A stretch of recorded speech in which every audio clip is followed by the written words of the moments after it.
হয় কাল অনেক রাত্রিবেলায় হঠাৎ করে 2-2:30-এর সময় বাট একটা প্রবলেম হয়ে গেছে। প্রবলেমটা এটাই যে চলে আসবো, খুব বেশি দেরি করবো না। তো প্রমাকে বলছিলাম কিছু তো বিশাল সাজগোজেরও ব্যাপার নেই, আর এমনিতেই যা ঠান্ডা লেগেছে, চুলে শ্যাম্পুও করা নেই, কি আর এমন সাজবই বা। তো হট করে দেখে বুঝতেও পারিনি, প্রথমে ভেবেছে কোনো পেশেন্ট এসছে, তারপর হেলমেটটা খোলার পর বুঝতে পেরেছে যে আমি।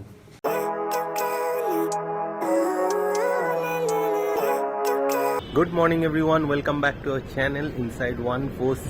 আজকে হলো 7th of Jan R Sunday, তো ছুটির দিন। সকাল সকাল চলে এসেছি আমি তাই ছাদে একটু ফিজিক্যাল অ্যাক্টিভিটি করতে, একটু এক্সারসাইজ করতে, একটু ফ্রেশ এয়ার নিতে। তো প্রমা এখনও ওঠেনি, ওর শরীরটা একটু খারাপ, তো ঘুমাচ্ছে, ওকে ডাকিও নি। তো ঘুমাক, আমি একটু আমার কাজ করে নিই। তারপর আমি যতক্ষণে নিচে যাব আশা করছি ও ততক্ষণে উঠে যাবে।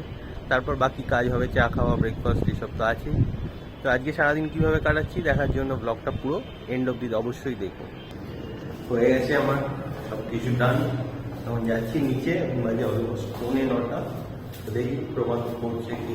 আমরা এখন খাচ্ছি গরম গরম চা, আর একটু পরে করব ব্রেকফাস্ট। প্রমা উঠে পড়েছে অলরেডি, মানে আমি এসে দেখলাম ও উঠেই ছিল, তো একটু গল্প করলাম, তারপরে এখন খাচ্ছি চা।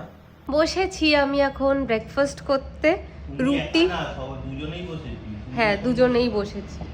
বাবারে বাবা, নাও দেখো সবাই, এই যে ও বসেছে। আর আমার এরকম হুলিয়া থেকে প্লিজ কেউ ভয় পেও না, আমি কলকাতাতেই আছি, অন্য কোথাও যাইনি। আমার প্রচণ্ড ঠান্ডা লেগে যাচ্ছে, তাই আগে থেকে প্রোটেকশন নিয়ে রাখছি যাতে আর এর থেকে বাড়াবাড়ি না হয়। কাল অনেক রাত্রিবেলায় হঠাৎ করে 2-2:30-এর সময় এত কাশি হচ্ছে, ঘুম ভেঙে গেছে। তারপরে সেই সায়ন আবার উঠলো, আমিও উঠলাম, দুজনে মিলে সায়ন আমাকে গরম জল করে দিল, আমি আদা কাটলাম, কেটে মুখে রাখলাম, তারপরে একটু ঘুমোতে পেরেছি। কাল রাত্রে এত জল খেয়েছি কারণ সমানে গলা খুশখুশ করছে, আর বারবার টয়লেটে উঠতে হচ্ছে, এই চলেছে। মানে কাল রাতটা খুব একটা, মানে ঘুমিয়েছি ভালোই এমনিতে, বাট মাঝখানে অনেকবার আর কি ঘুমটা ভাঙছিল।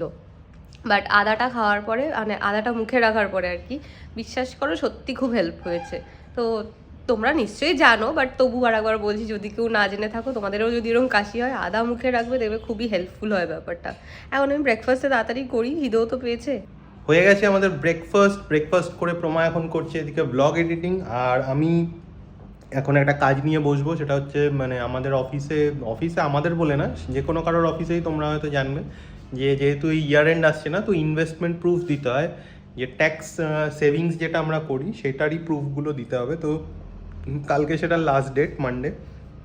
তো তাই সেইগুলো আমি এতদিন সেরকমভাবে কিছু করিনি, কারণ আমি জানি আমার কাছে মোটামুটি সবই আছে। তো সেগুলোকেই জাস্ট, যেগুলো রিসিপ্টগুলো আছে ডাউনলোড করে সেগুলো এক জায়গা করে, মানে তারপর কালকে সাবমিট করে দেবো, নাহলে মানে পরে মুশকিল হবে। তো তাই জন্য ওই কাজটা নিয়ে এখন করবো। ওটা একটু টাইম কনজিউমিং, হয়তো 1-1.5 ঘন্টা লাগবেই। তো করি, তার প্রমাদিকে ব্লগ এডিট করা হয়ে গেলে ব্লগ পোস্ট হবে। তারপর আজকে তো আবার ইভিনিংয়ে আমাদের একটা ইনভিটেশন আছে, একটা জন্মদিনের মানে বার্থডে ইনভিটেশন আছে, তো সেখানে আমি আর প্রমা যাব। তো তাই এই সপ্তাহে আমাদের বাড়ি বা অন্য কোনো বাড়ি গেলাম না, না হলে হয়তো যেতাম মোস্ট প্রবাবলি। তো সেটা আমরা ওই সন্ধ্যের দিকেই বেরোবো, তো মোটামুটি ওই 6-6:30 নাগাদ যাবো, আবার রাত্রে চলে আসবো। হয়ে গেছে আমার মোটামুটি ইনভেস্টমেন্ট প্রুফের যে কাজগুলো ছিল হয়ে গেছে, বাট একটা প্রবলেম হয়ে গেছে। প্রবলেমটা এটাই যে একটা জিনিস দেখছি আমার কাছে নেই, জিনিসটা ডকুমেন্টটা, সেটা মায়ের কাছে, বা মানে ওই বাড়িতে আছে রেদার, বাবার কাছে। তো এবার সেইটা আমি মাকে বললাম ছবি তুলে পাঠাতে, বাট মা ঠিক করে পাঠাতে পারছে না। এবার ঠিক করে না পাঠাতে পারলে আমি তো ইউজ করতে পারবো না, তো মোস্ট প্রবাবলি আমাকে তাই ওই বাড়িতে একবার যেতে হতে পারে। আমি একবার দেখি, মা যদি পারে দেন ওয়েল দেন গুড, না হয়তো বিকেলের দিকে হয়তো আমি একবার যাব, গিয়ে ওই 8 ঘন্টার জন্যই হয়তো যাবো, কারণ আমাদের তো আবার ইনভিটেশন আছে, তো সেখানে যেতে হবে। তো আমি একাই হয়তো যাব, গিয়ে ওই কাগজটা নিয়ে চলে আসবো। এখন বাজে দুপুর 2টো, প্রমার তো স্নান টান হয়ে গেছে, ব্লগ পোস্ট করাও হয়ে গেছে, মানে পাবলিশ হয়ে যাবে 2:30-এর সময়।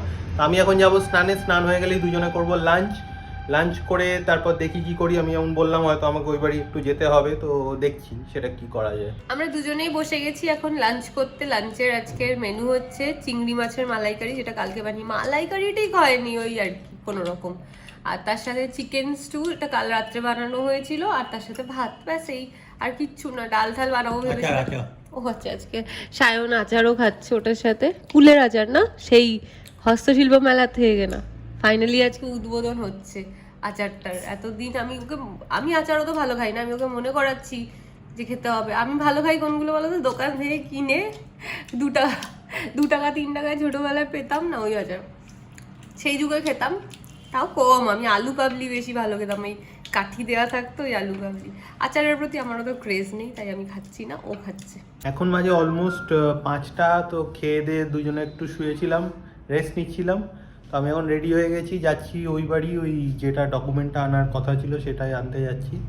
বেশিক্ষণ থাকবো না, জাস্ট আজকে আবার দাদা বৌদিও এসছে ওখানে শুনলাম। তো দাদা বৌদির সাথে একটু গল্প টল্প করে, একটু মা বাবার সাথেও একটু কথা টথা বলে চলে আসবো। খুব বেশি দেরি করবো না। তো প্রমাকে বলছিলাম আমি চা বানিয়ে রেখে যাই, তুমি খেয়েও। তো প্রমা বললো না, তুমি আসলেই খাবো। তো দেখি কখন আসতে পারি। Good evening everyone. সায়ন গেছে ওর বাড়িতে, আর আমাদের আজকে ইনভিটেশন আছে, তাই জন্য আমাদের আজকে এমনিতে রান্না করার কিছু ছিল না, মানে ছিল না বলতে দরকার নেই অ্যাকচুয়ালি, বাট তাও আমি ভাবলাম কালকের কিচ্ছু নেই রান্না সেইভাবে, তো ভাবলাম একটু এগিয়ে রাখি, কারণ এখন তো এত তাড়াতাড়ি আমার তো রেডি হওয়ারও দরকার নেই, কারণ ও জাস্টই হলো বেরিয়েছে। তো ও যাবে, ওখানে ওর কাজ আছে সেটা করবে, তারপরে আসবে, তারপরে আর আমাদের কাছে ইনভিটেশন, তাই জন্য আর কি ভাবলাম যে টাইম তো আছে, আর বার্থডে পার্টি এমন কিছু তো বিশাল সাজগোজেরও ব্যাপার নেই, আর এমনিতেই যা ঠান্ডা লেগেছে, চুলে শ্যাম্পুও করা নেই, কি আর এমন সাজবই বা। তো তাই জন্য আমি ভাবলাম যে একটু রান্না করে নিই। এসে গেছি আমি আমাদের বাড়ি, বাইক নিয়ে এসেছি, এখন যাবো সবার সাথে গল্প টল্প করবো। মা বাবা তো দেখে চমকে গেছে আমি এসেছি, কারণ জানাইনি আসবো বলে, আর জানতেও না, তাই তো হট করে দেখে বুঝতেও পারিনি। প্রথমে ভেবেছে কোনো পেশেন্ট এসছে, তারপর হেলমেটটা খোলার পর বুঝতে পেরেছে যে আমি। এবার তো প্যাকেট নিয়ে কে এসছে? রুগী? মা বাবা ভেবেছে রুগী এসছে। ভাবছিলাম কালকে যদি একটু খিচুড়ি খাওয়া যেতে পারে, তো তাই জন্য আমি সবজি কিছু কাটাকুটি করেছি। এই দেখো, দাঁড়াও দেখাচ্ছি। এই দেখো, এখানে আমি মানে গাজর, ফুলকপি, আলু কেটে রেখেছি, এখানে চালটাও বসিয়ে দিয়েছি, চালটা একটু ভাজা হচ্ছে হালকা, তারপরে চালটা ধোবো। এখানে ডালও নিয়ে নিয়েছি, এগুলো করব। যদিও সায়ন জানে না যে আমি রান্না টান্না করছি, কারণ ও আমাকে বলেছে তুমি রেডি হয়ে থাকবে, কারণ আমি তো আবার লেট করে ফেলি। বাট আমি ভাবলাম যে বার্থডে ইনভিটেশন যেহেতু, তাই অত চাপ কিসের আছে, অত তো বেশি তাড়াহুড়োর কিছু নেই। আর তাই জন্য আমি ভাবলাম যে ঠিক আছে, টাইমটাকে ইউটিলাইজ করি, কারণ সারাদিন শুয়ে শুয়ে থেকেই বা কী করবো, আর এখন কাজও ছিল না, করে নিচ্ছি তাই। হয়ে গেছে এবারের কাজ, এখন আমি বেরোবো। মা এইসব কী সব দিয়ে পাঠাচ্ছে, খাবার দাবার আরও কী সব আছে। বাবাও এখন বেরোচ্ছে, বাবা এখন যাবে চেম্বারে। যাই, ওখানে গিয়ে আবার কথা হবে। চলে এসেছি আমি ঘরে, আর আসতে একটু দেরি হয়ে গেল, কারণ রাস্তায় হলদিরামের এখানটায় খুব জ্যাম ছিল, জানি না কেন। কিছু একটা মানে মনে হচ্ছে প্রোগ্রাম আছে, কারণ অনেক পুলিশ টুলিশও দেখলাম রাস্তায়, আর প্রচুর গাড়ি ওই জায়গাটায় স্পেশালি। তো হয়তো কোনো মানে আজকে কিছু আছে, আমি জানি না এক্স্যাক্টলি। তো যাই হোক, চলে এসেছি। আর এখন একটা ওই জিও মার্টে গ্রসারির অর্ডার ছিল, তো সেটাও এখন আসছে, এক্ষুনি ফোন করেছিল। তো ওটা নিয়ে তারপরেই একবারে দেখি প্রমাণ রেডি হয়েছে কিনা, আমি অনেক ভিতরে ঢুকিনি, মোস্ট প্রবলি ও রেডি হচ্ছে। তো জানি না এখন কি করছে, দেখি, দেখে তারপর সেই হিসাবে বেরোবো।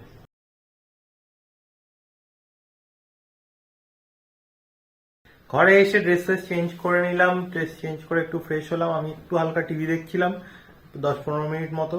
তো এখন আমরা শুয়ে পড়ছি। আজকে তো বেশ ভালোই কাটলো সন্ধ্যাটা, দেখলেই সবকিছু। খাওয়া দাওয়াটাও বেশ ভালোই হয়েছে, অনেকদিন পরে এরকম খেলাম।